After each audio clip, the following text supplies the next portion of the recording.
All right. Well, welcome to our YouTube video interview with Mr. Thomas Hedger. I'm Dr. Rachael Clark. I am a lecturer and academic advisor in the Psychological Science Department at Northern Kentucky University. And for our career planning for psychology majors class, we're conducting a series of interviews with psychology majors, and we're checking in with them to see what they're doing with their degree and how psychology helped them get there. So today we have Mr. Thomas Hedger, who is a graduate of NKU's Psychological Science Department, and we're going to ask him about his current position and applying to grad school, getting into grad school, and all of those relevant topics for undergraduates who are majoring in psychology. So, Thomas, if you would just start off, tell us who you are and kind of what position you're in now and what you do there. Sure. So I'm Thomas Hedger. I am a licensed mental health counselor in the state of Florida. I'm also licensed in the state of Georgia as a licensed professional counselor. And I held a license in Ohio as an LPCC, a licensed professional clinical counselor. But because I live in Florida now, I no longer use that license. Mm-hmm. So presently I work for a managed care organization managing the care for Medicaid members. My company serves 1 in 15 Americans. And so I work as a part of the behavioral health department in the utilization review department.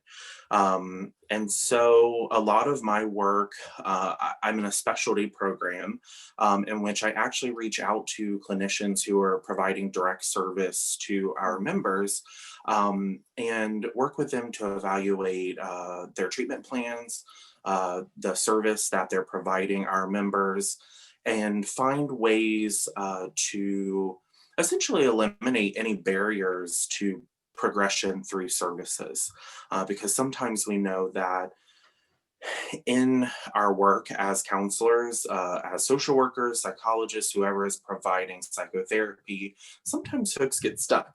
And so as a part of my role, I reach out to those providers and we really focus on the member. We have someone who reaches out to the member to understand what exactly is it that they want from their services. And so we work alongside with the provider to ensure that those needs are being met and the member is receiving the most appropriate needs based on their clinical background, their current clinical presentation, and any problems that they are bringing to the behavioral health services that they're in. So was it a requirement for that position that you were a licensed mental health counselor? Absolutely. So because we do utilization review, we have to be specialized in the field in which we're reviewing those services. So in the utilization management department, in order for us to send to a medical director if we feel like something isn't really medically necessary or isn't a service that is appropriate for that member and maybe another service is more appropriate, we have to have the background and training to understand that and to be able to infer from the information that we're receiving and conversations we have with those providers that those services maybe aren't necessary or there are more appropriate services. So we do have to have a bit of we have to be able to evaluate the services. And in order to do so, we have to have specialized training. And so everyone that works in my department that does the similar work that I do or that does utilization review must have a license. Either you're a licensed social worker, you're a licensed counselor, a psychologist, and of course, we have psychiatrists that do the secondary review process after our initial reviews. If we feel like something isn't appropriate, we have a psychiatrist review that, so they must be a licensed practicing psychiatrist. So yeah, okay. We have to have a license in order to do my work. Okay, and I would imagine that is a graduate level license, that probably a bachelor's degree in social work, psychology, counseling would not be sufficient because of the kind of work that you're doing. Yeah, and so because a master's level or above program is going to be more specialized Mm. in understanding, advanced psychological concepts, how they play out in the course of treatment. You don't learn those, unfortunately, in a bachelor's level program. And so you need more specialized training. And so in order to do my work, you have to have a master's degree, because I believe all states require the applicable license for my position. You must have a master's. So so yes, you must have a master's, because you have to have that more advanced training. Okay, that makes sense. So let's go back, I guess, to your undergraduate program for just a Mhm. minute. And you were a psychology major. Yes. And I think probably the students in this class would be interested in understanding how you, um, first of all, chose to go into clinical mental health counseling instead of psychology, Mhm. but also what undergraduate experiences did you have maybe outside the classroom, if any, that may have helped your decision making a little bit? We do have some students, for instance, that do research with professors, or they Mhm. might work a part-time job in the field. Did you do anything like that as an undergraduate to kind of shape the progression of that next career step? So what I had done to kind of understand like where I wanted to go next, Dr. Kathy O'Connor, who is it's my understanding she's the assistant chair now. Is that That's accurate? right. Yes. Yeah. So she was actually, I considered her a mentor of Mm. mine. And even though she has a PhD in psychology, um, sh in talking to her, I really understood that I really wanted to get into diagnosis. I wanted to assess psychological, um, you know, functioning. I wanted to treat people. I wanted to be able to help people in a more hands-on, direct way. And so, speaking to her, I understood that I didn't have to go on into a psychology program; that there Mhm. were other options. And so, because NKU has a community mental health counseling program, I thought that that was a perfect opportunity for me to be able to work with people directly, one on one, and provide treatment, and go more that route rather than a research Mm.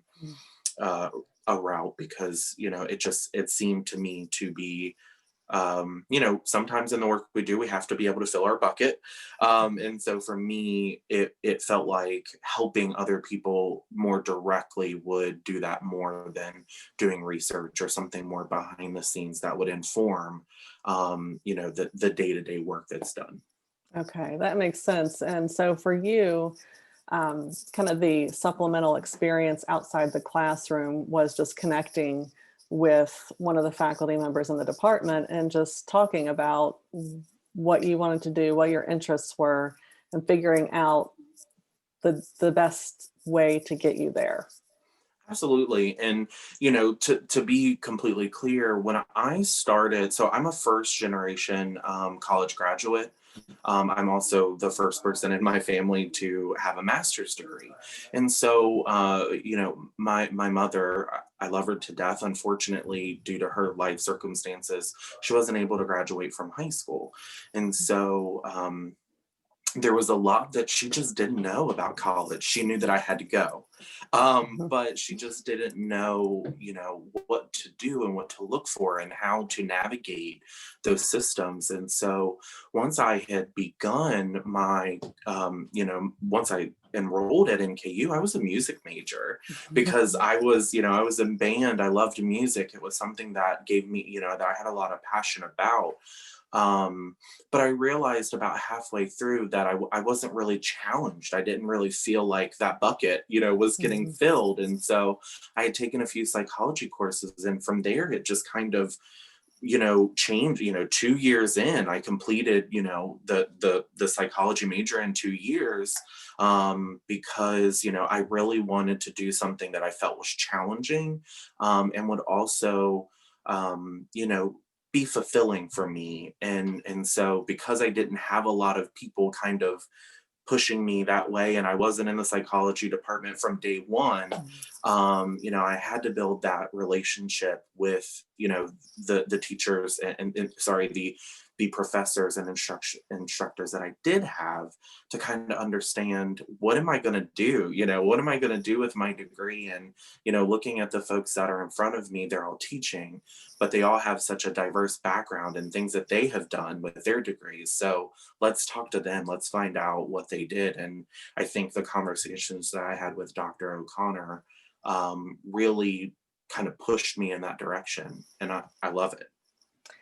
I think that's really important for people who are watching this to understand that you can find people who have similar background experiences to you in college.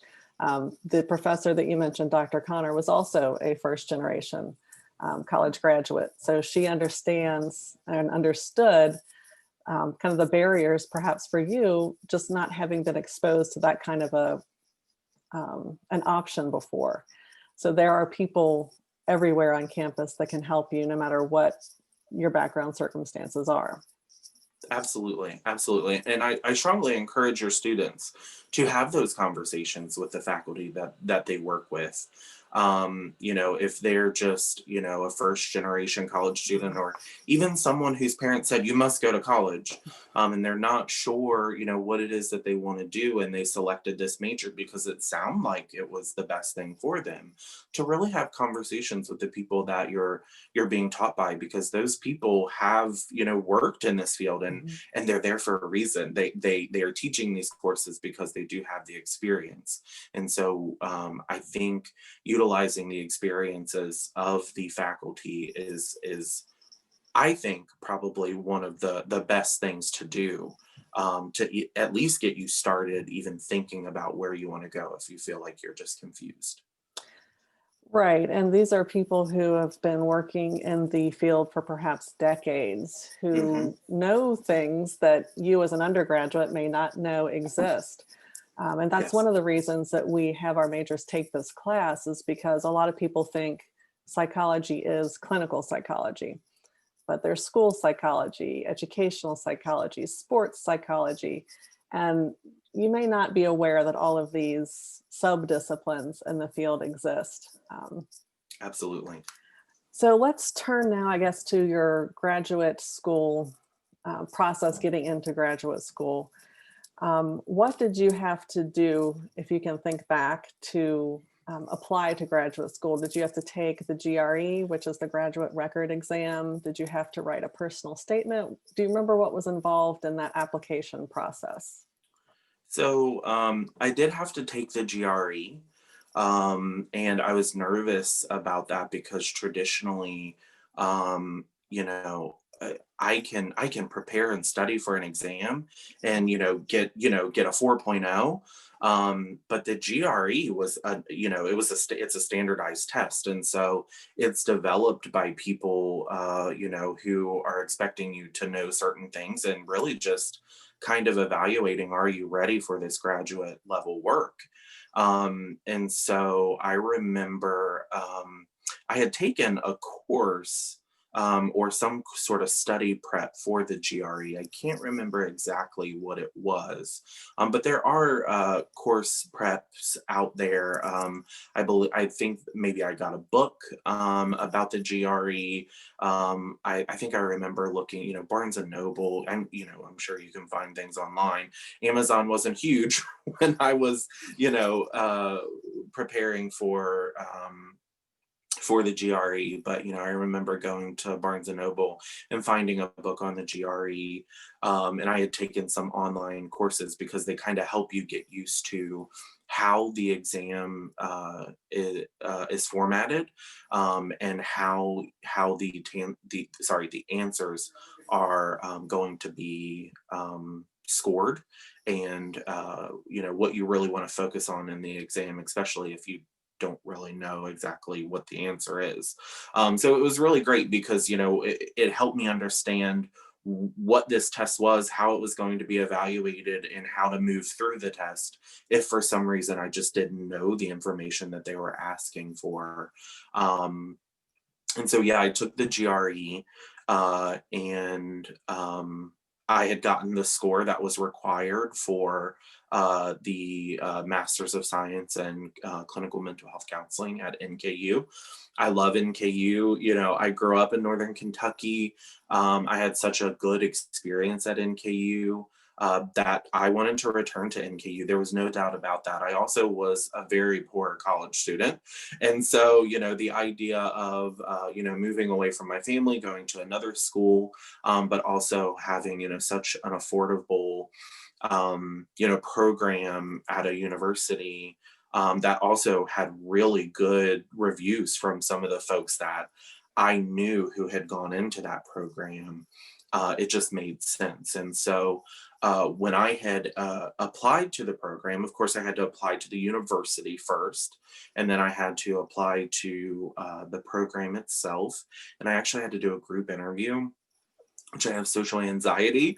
So, it was very nerve wracking to be in this group. And there were probably 8 of us in this group interview. And I had heard from a previous student that they only took, a handful of people because, they're kind of at their max capacity for the program.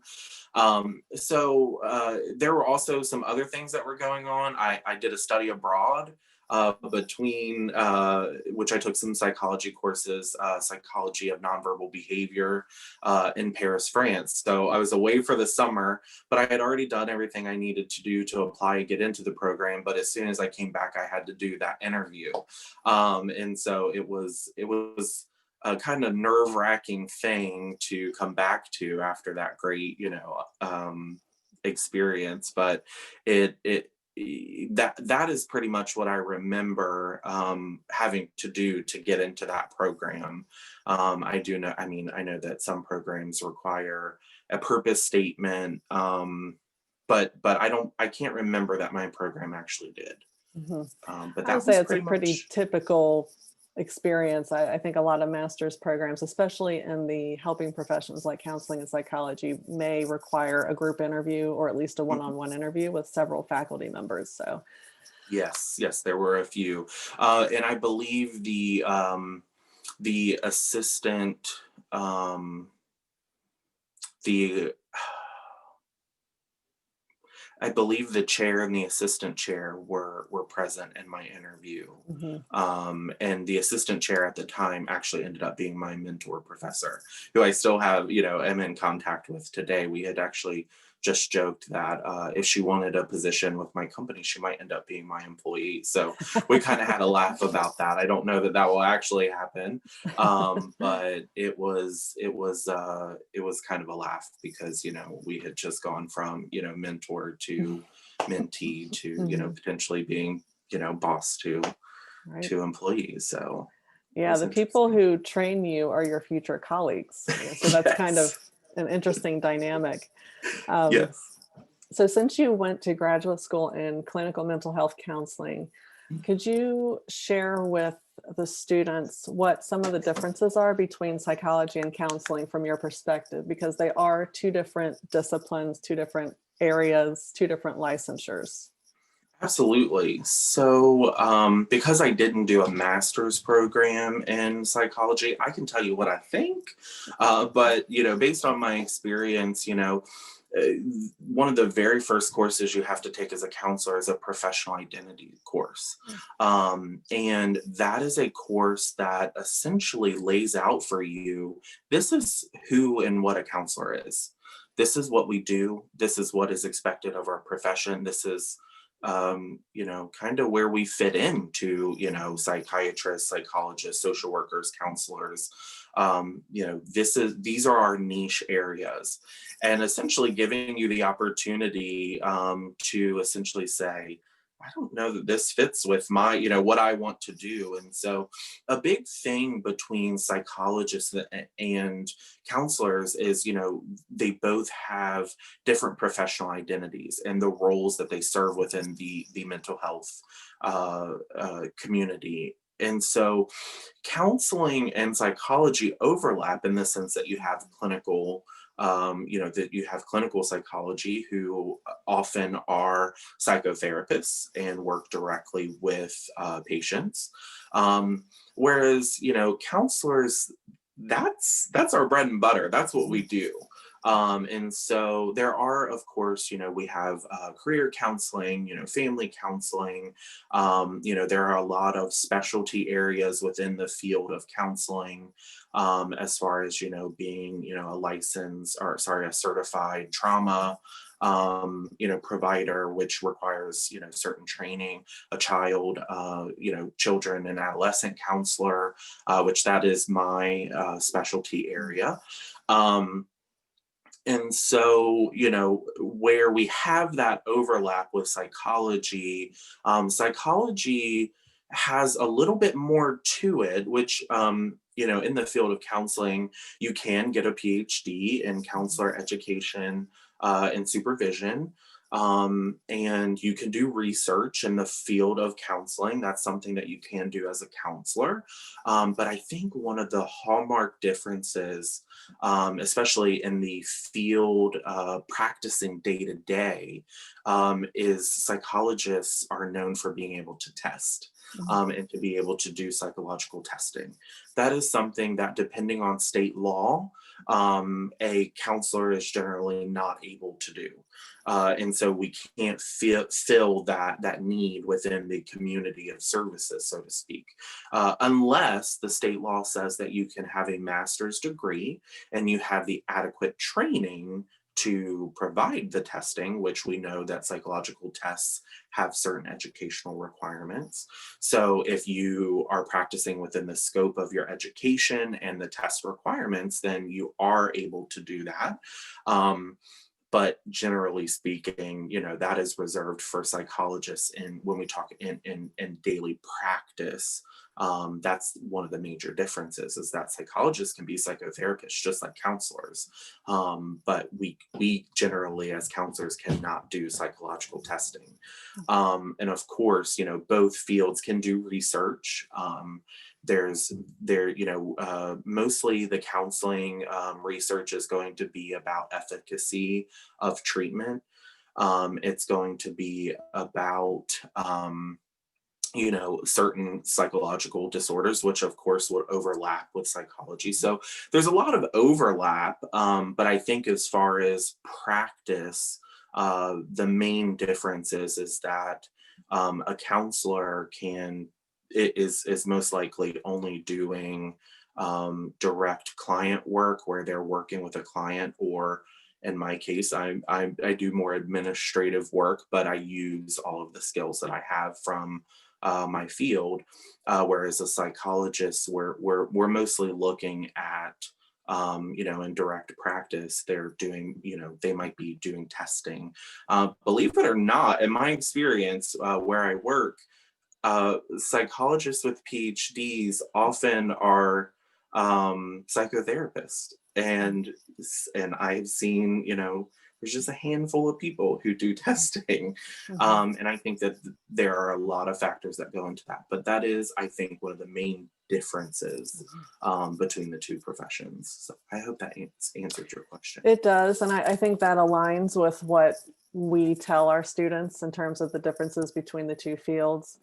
Another difference, I think, from what I see, is that psychology tends to be more individually focused, and counseling is a little more contextual. I don't know how else to explain it, but in terms of the causes and treatments of mental illness, a psychologist would probably be pretty individually focused on the client's thoughts, their behaviors, and a counselor might look more at what's going on in the family, what's going on in the workplace, and kind of take that just out a layer. Absolutely. And there is a field within counseling, ecological counseling, that does just that, where we look at, the individual, not just in the, just in a vacuum, essentially. We're looking at them in the context of their immediate family, their relationships with their children, their relationships with their coworkers, how their work impacts them, how their family background impacts them, how their culture impacts them, how the time in which they're living impacts them. We're talking, a lot about right now, COVID-19. That is a factor that's impacting folks' mental health right now, and is causing a lot of stress, and it's that is not a psychological disorder by any means, because we have anxiety of getting sick. I mean, that is a normal, natural human response to illness. And so we understand that it's causing a lot of stress, it's causing a lot of depression, because we're isolated as social creatures. And so you're absolutely right, we do focus a lot on how the person is impacted by various factors. Another thing, we tend to do is, counselors often work in community mental health centers. So we work a lot with caseworkers. We work a lot with psychosocial rehab providers. We work with sometimes, we can work in day treatment programs, partial hospitalization programs, inpatient units. We can work in all of these different areas and environments. And so we're often in a big part of the efficacy of our treatment is, that collaboration between providers, and really valuing a multidisciplinary approach to treatment. And so I can't say about psychology because I stopped at undergrad, but that you're absolutely right. I think that is a major focus of what we do. So given that there is overlap between psychology and counseling, and that you switched from psychology to counseling at the master's level, do you think that your psychology training at the undergraduate level was adequate in preparing you for that graduate program in counseling? Absolutely. Absolutely. Yeah. Because everything that is required of a counselor, there were prerequisites, of course, that you had to have in order to take certain classes. So I had to take I'm trying to think of the name. Dr. Greg Hatchett taught the course. It was psychological testing and evaluation, I believe it was, that essentially was a overview of what is psychological testing, and what does it mean when you're looking at a mean score, or you're looking at the data from a test. And so you had to have statistics.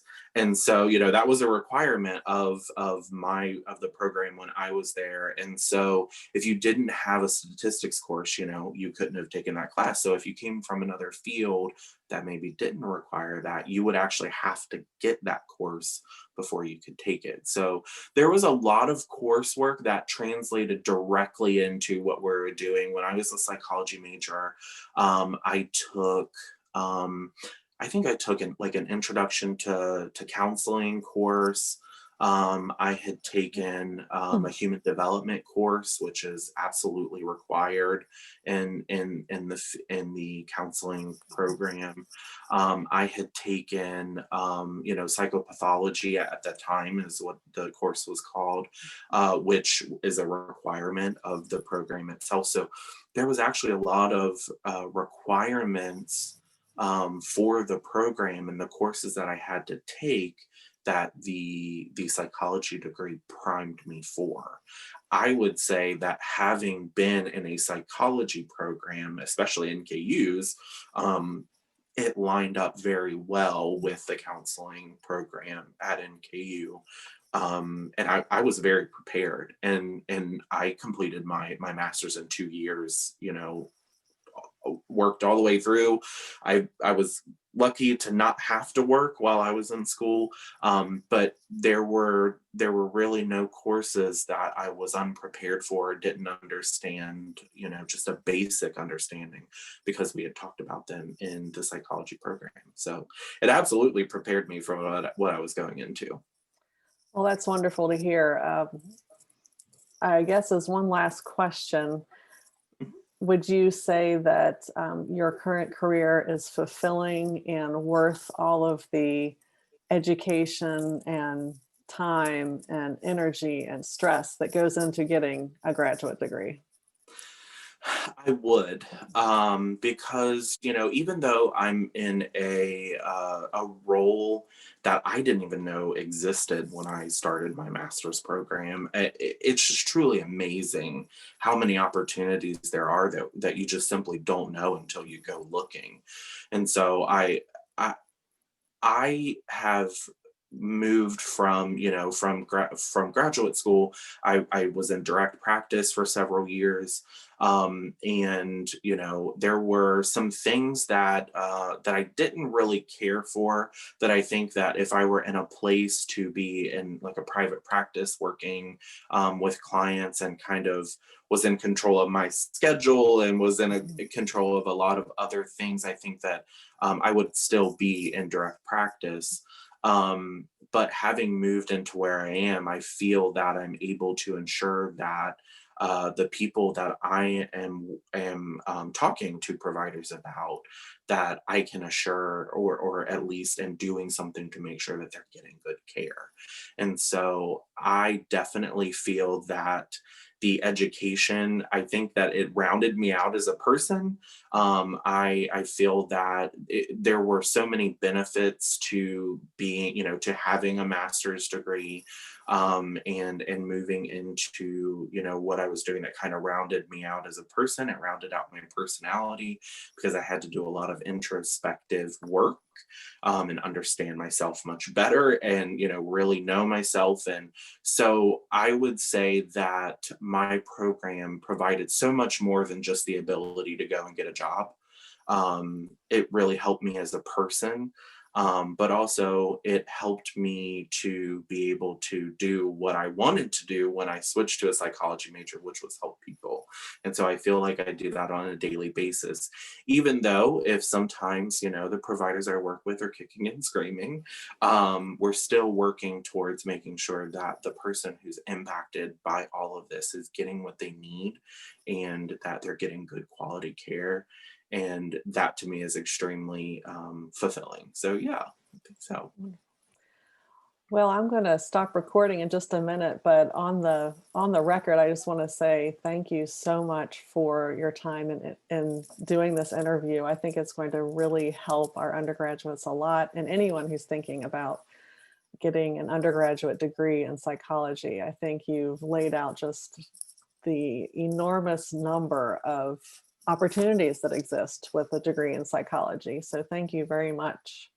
Absolutely, it was my pleasure, and to have been where your students are, I understand it's overwhelming. So taking the time to do this was absolutely no problem, and I really do hope that the conversation that we had today does help someone, and at least makes it, if someone's feeling like this is daunting, trying to figure out what you're going to do in a few years.